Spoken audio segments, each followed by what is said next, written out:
Hello दोस्तों, मैं Udayraj Chauhan future flash classes YouTube के चैनल में आप लोगों का स्वागत है। चलो अभी बिलियन चैप्टर के बारे में हम बिलियन 2 लेक्चर पिछले बता चुका हूँ बिलियंस में। अब बिलियन का तीसरा लेक्चर हमारा शुरू करने जा रहे हैं। ये नॉर्मलता एग्ज़ाम की दृष्टि से बहुत ज़्यादा इम्पॉर्टेंट है। ये 11th और 12th दोनों क्लासों के लिए इम्पॉर्टेंट है। अब हम चलो देखते हैं बिलियन की नॉर्मलता क्या होती है। बिलियन की नॉर्मलता क्या होती है? बिलियन के 1 लीटर में बिलीन बिले के तुल्यांकों की संख्या बिलियन की नॉर्मलता कहलाती है। बिलियन के 1 लीटर में बिलीन बिले के तुल्यांकों की संख्या बिलियन की नॉर्मलता कहलाती है। ये तो हमारी डिफिनीशन हो गई किसकी? बिलियन की नॉर्मलता का। अब उसका सूत्र क्या हो जाएगा? बिलियन की नॉर्मलता बराबर बिले के तुल्यांकों की संख्या बटे बिलियन का आयतन लीटर में। बिलियन की नॉर्मलता बराबर क्या होगा? बिले के तुल्यांकों की संख्या बटे बिलियन का आयतन लीटर में। हम बिले के तुल्यांकों की संख्या ज्ञात कैसे करेंगे? इसके लिए चलो देख लेते हैं हम बिले के तुल्यांकों की संख्या। बिले के तुल्यांकों की संख्या बराबर बिले का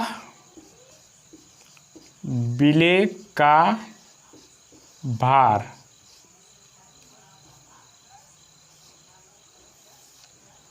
बिले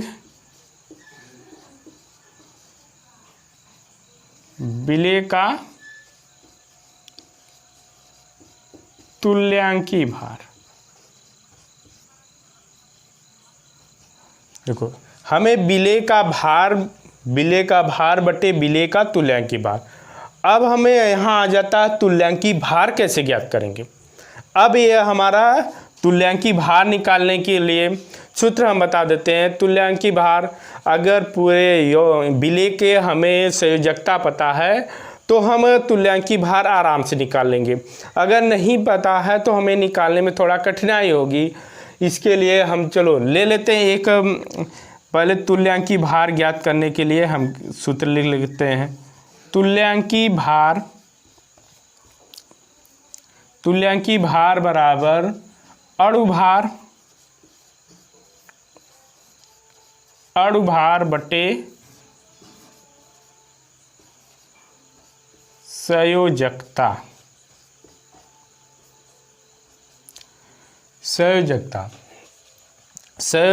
देखो, हम तुल्यांकी भार बराबर अणुभार बटे संयोजकता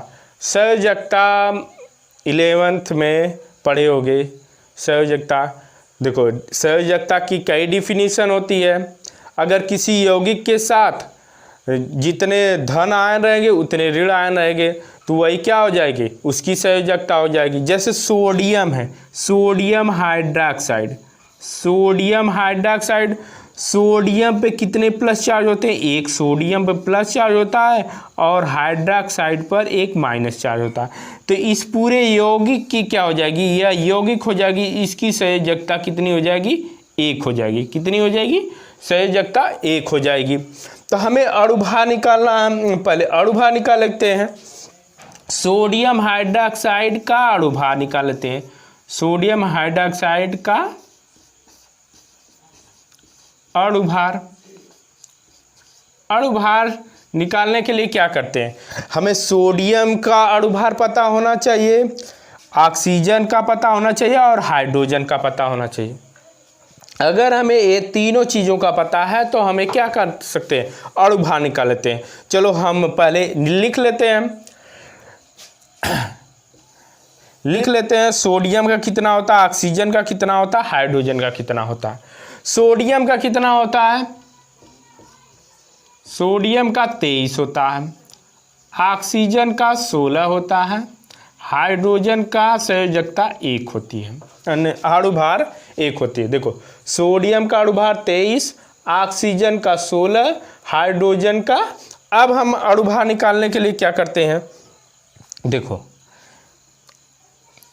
23 + 16 + 1, अब इसको पूरे को जोड़ देंगे तो इसका अणुभार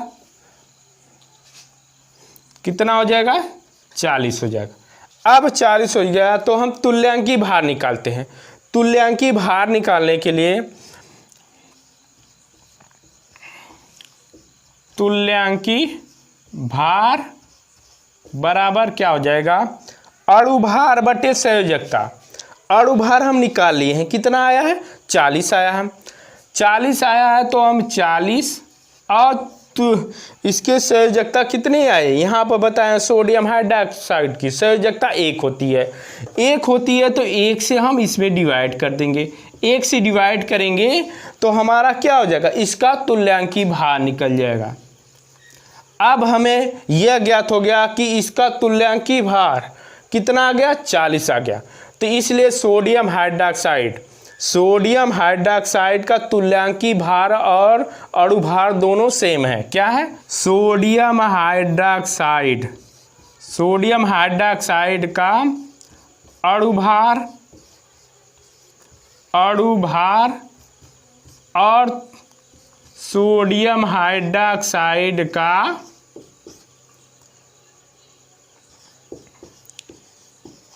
तुल्यांकी भार।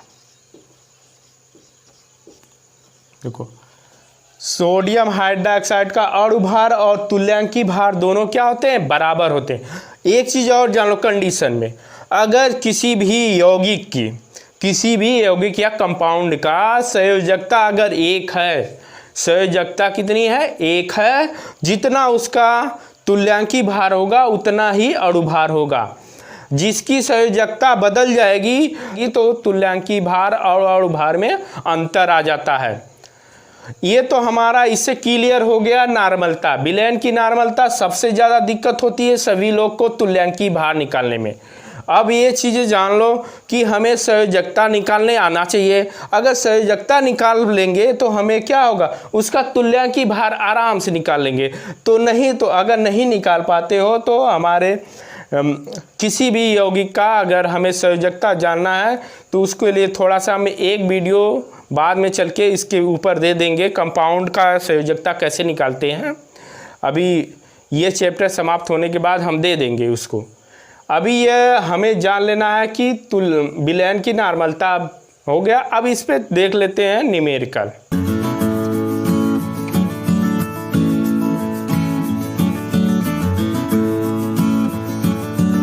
चलो स्क्रीन पर हमारा क्वेश्चन है 4 ग्राम सोडियम हाइड्रोक्साइड को जल में घोलकर विलयन का कुल आयतन 250 मिलीलीटर कर दिया गया।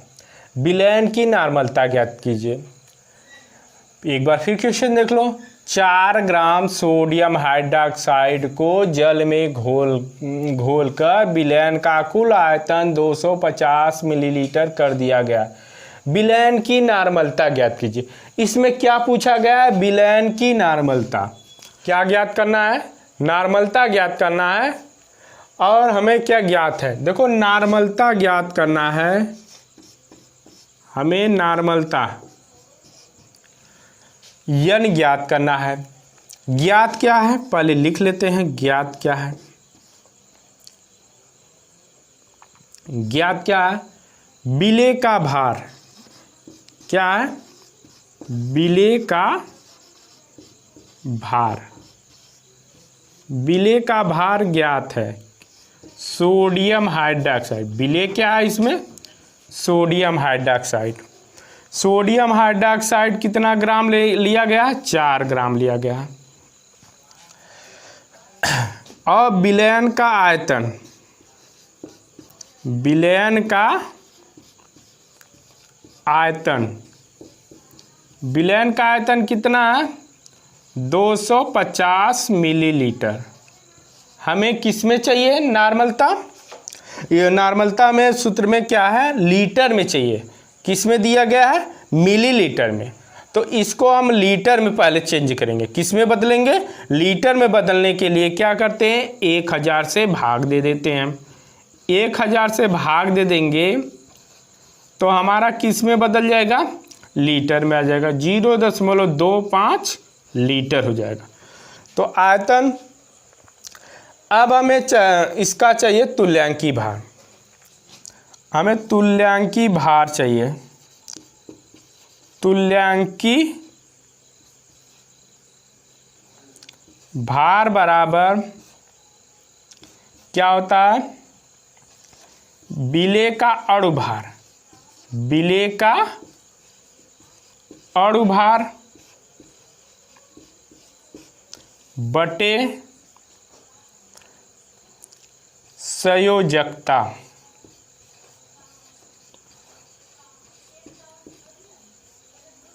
हमें किसका तुल्यांकी भार निकालना है? Sodium hydroxide. सोडियम हाइड्रोक्साइड का तुल्यांकी भार।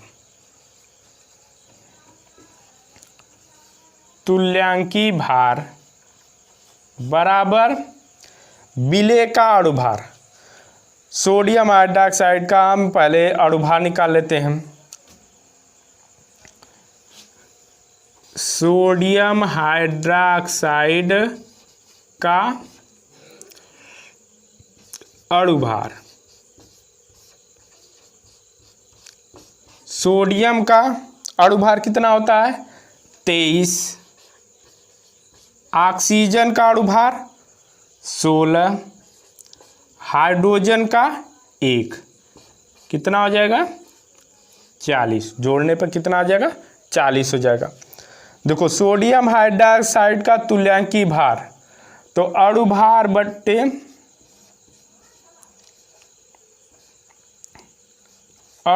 बट्टे संयोजकता।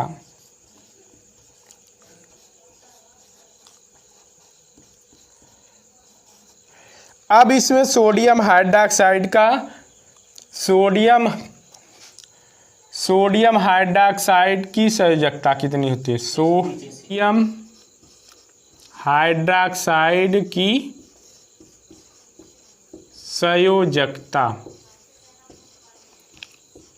संयोजकता कितनी होती है? 1 होती है। थोड़ा सा देख लो, इसमें क्या होता है? सोडियम पर 1 प्लस चार्ज होता है और हाइड्रोक्साइड पर 1 माइनस चार्ज होता है। अभी कभी डाउट हो जाता है OH पर 1 माइनस कहाँ से आता है? 1 माइनस कहाँ से होता है? देखो, हम पढ़े हैं, पहले पढ़े होंगे, ऑक्सीजन पर क्या होगा? आखिरी इलेक्ट्रॉन में, आखिरी कक्षा में 2 इलेक्ट्रॉन ग्रहण किसी से लेता है तो उस पर 2 चार्ज आ जाते हैं, 2 माइनस चार्ज आ जाते हैं, और हाइड्रोजन पर 1 प्लस चार्ज होता है। इन दोनों को जोड़ेंगे तो यह दोनों मिलकर क्या बनाएंगे? अगर यह दोनों मिल जाए तो OH माइनस बनाएंगे, क्योंकि 2 माइनस ऑक्सीजन पर 1 हाइड्रोजन का प्लस, ये दोनों क्या होंगे? दोनों मिलकर क्या बना लेंगे? 2 न्यूट्रल, 2 समाप्त हो जाएंगे, 1 ऑक्सीजन पर माइनस चार्ज बच जाए, वही क्या होगा? हाइड्रोक्साइड पर 1 माइनस। तो इसलिए क्या हो जाएगी? दोनों पर 1 प्लस और 1 माइनस, तो इसलिए इसकी संयोजकता कितनी हो जाएगी?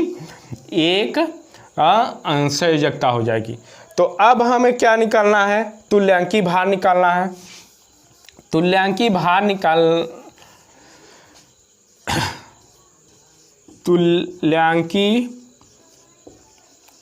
भार बराबर, हम सूत्र लिखे हैं, अणुभार बटे संयोजकता। अणुभार कितना आया है? 40। संयोजकता कितना है? 1 आया है। 40/1 बराबर कितना हो जाएगा? 40। अब हमारा क्या हो गया? तुल्यांकी भार निकल गया। देखो, हमें सब ज्ञात हो गया। विलेय का भार निकल गया, तुल्यांकी भार निकल गया, आयतन निकल गया। सूत्र लिख लेते हैं। विलयन की नॉर्मलता बराबर होता है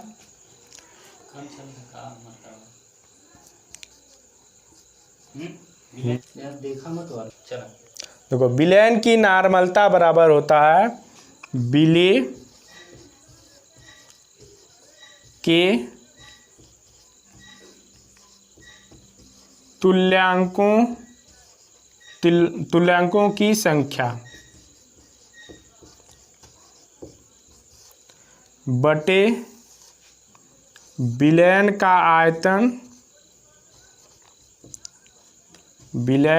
आयतन लीटर में। तो हम लिख लें इसको, विलेय का भार बटे विलेय का तुल्यांकी भार पूरे के बटे विलयन का आयतन लीटर में। हमें विलेय का भार, विलेय का तुल्यांकी भार, विलयन का आयतन सब ज्ञात है। विलेय का भार कितना है? 4 बटे विलेय का तुल्यांकी भार कितना है? 40 और विलयन का आयतन लीटर में कितना है? 0.25। तो ये काट देंगे तो हो जाएगा 0.25 भाग दे देंगे तो कितना आ जाएगा? 0.4। 0.4 क्या हो जाएगा? तुल्यांक प्रति लीटर। विलयन की नॉर्मलता क्या हो जाएगी? विलयन की नॉर्मलता बराबर 0.4 तुल्यांक प्रति लीटर। इस तरह से आज का लेक्चर समाप्त होता है। अगर वीडियो पसंद आया हो तो इसे लाइक और शेयर ज़रूर करें।